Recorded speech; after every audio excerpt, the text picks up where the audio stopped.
ते अडकले, त्यांना पुन्हा महाराष्ट्रात आणण्यासाठी काय तुमची चर्चा झाली?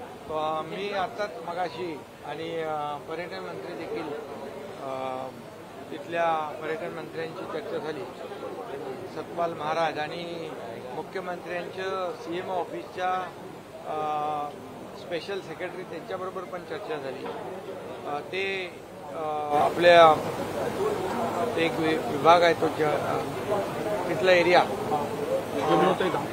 यमुनोत्री धाम जानकी चट्टी या ठिकाणी ते लोक आहेत. आणि आकाश जाधव नावाचा एक महाबळेश्वरचा पर्यटक आहे, त्याच्याशी मी बोललो आणि तिथं दरड कोसळल्यामुळे तिथे अडकलेले आहेत, परंतु ते सुरक्षित आहेत आणि तिथलं शासन जे आहे त्यांच्या मदतीला आहे.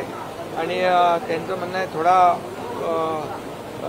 वेळ निघाल्यानंतर थोडी परिस्थिती सुधारल्यानंतर त्यांना तिथून सुरक्षितपणे ऋषिकेशच्या मार्गाने त्यांना बाहेर सुरक्षित ठिकाणी आणण्याचा त्यांचा प्रयत्न आहे. त्यामुळे ते आता सध्या तरी सुरक्षित आहेत आणि लोक तिथली उत्तराखंड सरकारचे लोक त्यांच्या मदतीला आहेत. सध्या ठाकरे गटाकडून बाप काढला जातोय आणि मोदी हे तुमचे बाप आहेत अशा पद्धतीने टीका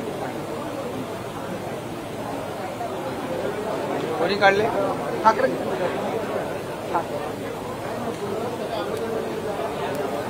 बाप कोणाला म्हणाले? मोदींना. अच्छा, या देशाचे प्रधानमंत्री.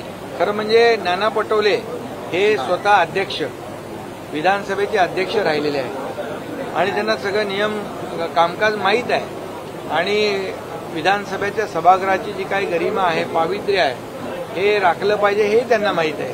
पण मला वाटतं का अगतिक झाले आज माहीत नाही. ते म्हणजे अगदी डायरेक्ट अध्यक्षांच्याच आसनाकडे गेले आणि त्यांनी ते राजदंड देखील उचलण्याचा प्रयत्न केला. खरं म्हणजे नानांकडून अशी या कृतीची अपेक्षा नव्हती.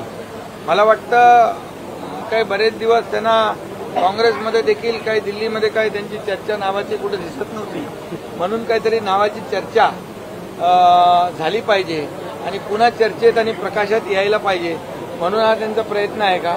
पण त्यासाठी देखील मोदीजींचंच नाव घ्यावं लागतं, कारण बापही होत आहे. आणि म्हणून मी एकच सांगेन कि विधानसभे में जनता ने दिए उनको झटके और कांग्रेस 16 पे लटके. आता तेवढं ह्याच्यातून त्यांनी बोध घेतला पाहिजे आणि खऱ्या अर्थाने विधानसभेमध्ये देखील महायुतीने दाखवून दिलंय की या महाराष्ट्रामध्ये जे लँडस्लाईड मॅन्डेट मिळालं त्यामध्ये देखील देशाचे प्रधानमंत्री नरेंद्र मोदीजी यांनी महाराष्ट्राला जी मदत केली ते डबल इंजिन सरकार म्हणून, मग air connectivity, rail connectivity, road connectivity, water connectivity यासाठी इन्फ्रास्ट्रक्चरसाठी जे पैसे दिले, किंबहुना शेतकऱ्यांना देखील जे काही योजना दिल्या आणि त्यामुळेच हे लँडस्लाईड मॅन्डेट मिळाले. आणि म्हणून मी एकच सांगतो की देशाचे प्रधानमंत्री नरेंद्र मोदीजींचा एकेरी उल्लेख करणं हे देखील खरं म्हणजे नियमाला आणि जी काय आपली परंपरा आहे त्याला धरून नाही आहे आणि त्यामुळे देशाचे प्रधानमंत्री आहेत त्यांचा आदर केला पाहिजे, सन्मान केला पाहिजे. जसे काँग्रेसचे राहुल गांधी देशाच्या बाहेर जाऊन देशाची बदनामी करतात, प्रधानमंत्री नरेंद्र मोदीजींची बदनामी करतात. आता नाना पटोलेंनी आणि त्यामुळे ते चर्चेत येतात आणि म्हणून नाना पटोलेंनी देखील प्रधानमंत्री महोदयांचा एकेरी उल्लेख करून चर्चेत राहण्याचा मला वाटतं हा केविलवाना प्रयत्न केलेला आहे. मनसे आणि शिवसेना ठाकरे गट एकत्र जल्लोष विजय जो आहे तो साजरा करणारा मेळावा आवाज मराठीचा आणि पत्रक जे आहे ते त्यांनी प्रसिद्ध केले, ज्यामध्ये नाना पटोले जो विधानसभा के अध्यक्ष रह चुके हैं, उनको ये विधानसभा का अध्यक्ष पद उन्होंने जब यहाँ पर अध्यक्ष पद पर थे तो सभागृह की सदन की गरिमा जो है उसका उनको ख्याल भी है, उसकी पवित्रता रखने का उनको पता भी है, नियम और कानून कामकाज का भी उनको पता है क्योंकि अध्यक्ष रह चुके हैं. और आज नाना पटोले इतने एग्रेसिव हो गए कि वो डायरेक्ट उन्होंने जाके अध्यक्ष जी के यहाँ पर आसन पे जाकर वो राजदंड उठाने की कोशिश की, तो ये तो नियम का भंग है, सदन का अवमान है। और इसीलिए जो कार्रवाई अध्यक्ष महोदय जी ने की है वो बराबर है।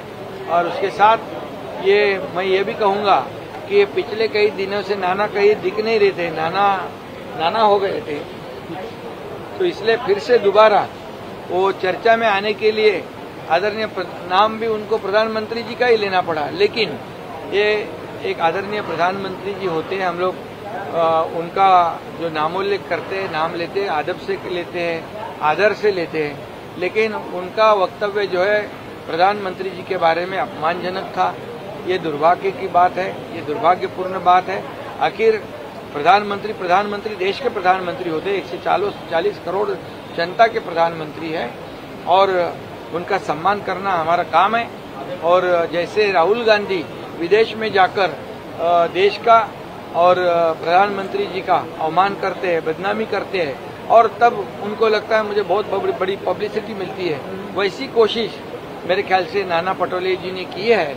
लेकिन नाना पटोले जी ने, उनको पता है कि आखिर बाप ही होता है। तो आज हम देखते हैं कि महाराष्ट्र में भी लैंडस्लाइड मैंडेट जो मिला है, इसकी वजह ये केंद्र सरकार ने भी, मोदी जी ने भी हमें इस महाराष्ट्र के इंफ्रास्ट्रक्चर के लिए रेल कनेक्टिविटी हो, रोड कनेक्टिविटी हो, एयर कनेक्टिविटी हो, सभी पोर्ट के लिए, जो वाधवान पोर्ट है, ये सब बड़े बड़े प्रोजेक्ट के लिए, जो अटल सेतु है, ये बड़े प्रोजेक्ट जो है, समृद्धि महामार्ग है, इसमें केंद्र सरकार ने भी काफी हमें सहयोग किया है। और इसीलिए ये राज्य में लैंडस्लाइड मैंडेट हुआ है। इसलिए अभी तो उनको 16 पे अटकना पड़ा है। इतना बड़ा झटका लोगों ने दिया है कि 16 पे अटका है। अभी उसमें से उन्होंने ध्यान रखना चाहिए। अगर ऐसी बात करते रहे सिंगल वर्ड में प्रधानमंत्री जी के बारे में, तो उनका अगला रिकॉर्ड स्कोर है वो सिंगल डिजिट पे आएगा, सिंगल डिजिट पे आएगा। उत्तराखंड में जो हमारे यात्री अटके हैं, आपने उनकी मदद की है, क्या स्थिति है, अभी क्या किया है? उत्तराखंड के पर्यटन मंत्री हमारे सतपाल महाराज और वहाँ के हमारे उत्तराखंड के आदरणीय मुख्यमंत्री, उनके जो स्पेशल सेक्रेटरी है, उनसे भी मेरी बात हुई। एक आकाश यादव जो टूरिस्ट है, उससे भी मेरी बात हुई। वो अभी वहाँ पर कौन सी चट्टी है, जानकी चट्टी और यमुनोत्री धाम, वहाँ पर जानकी चट्टी एक जगह है, वहाँ पर वो लोग रुके हैं, वहाँ लैंडस्लाइड हुआ है।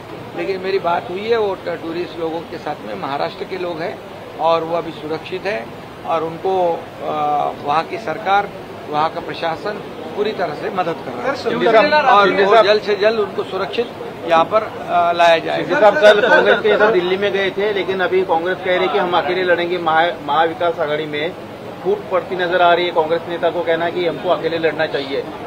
इसलिए आज नाना पटोले जी ने ऐसा किया क्या विधान भवन में, विधानसभा में, ये भी सोचने वाली बात है। लेकिन मैं इतना ही कहूँगा, देखो हर एक पार्टी को, हर एक पक्ष को अपनी अपनी लोकशाही में अपना अपना अधिकार है और किसके साथ अलायंस करना, गठबंधन करना, अकेला चुनाव लड़ना, ये अपना अपना उनका पार्टी का अधिकार है। इसलिए अलग अलग पार्टियां हैं, अलग अलग निर्णय महाविकास आघाडी युतीच्या मार्गावर आहे, त्यांच्या नावाने एक पत्रक काढण्यात आलं। ठाकरे बंधू एकत्र मेळावा वरळी डूब चांगलं आहे ना, त्याच्यात वाईट काय? त्याच्यामध्ये वाईट वाटून घेण्याचं काम काय? सर्व मराठी राजकीय नेत्यांना त्यांनी दर्जा मिळावा या दृष्टिकोनातून वेगवेगळ्या राज्यातील आमदार शिवसेनेत प्रवेश करणार असल्याची माहिती मिळते, काय सत्यता आहे? वेगवेगळ्या पक्षाच्या राजस्थान वगैरे राज्यातून आमदार शिवसेनेमध्ये प्रवेश केलेला आहे।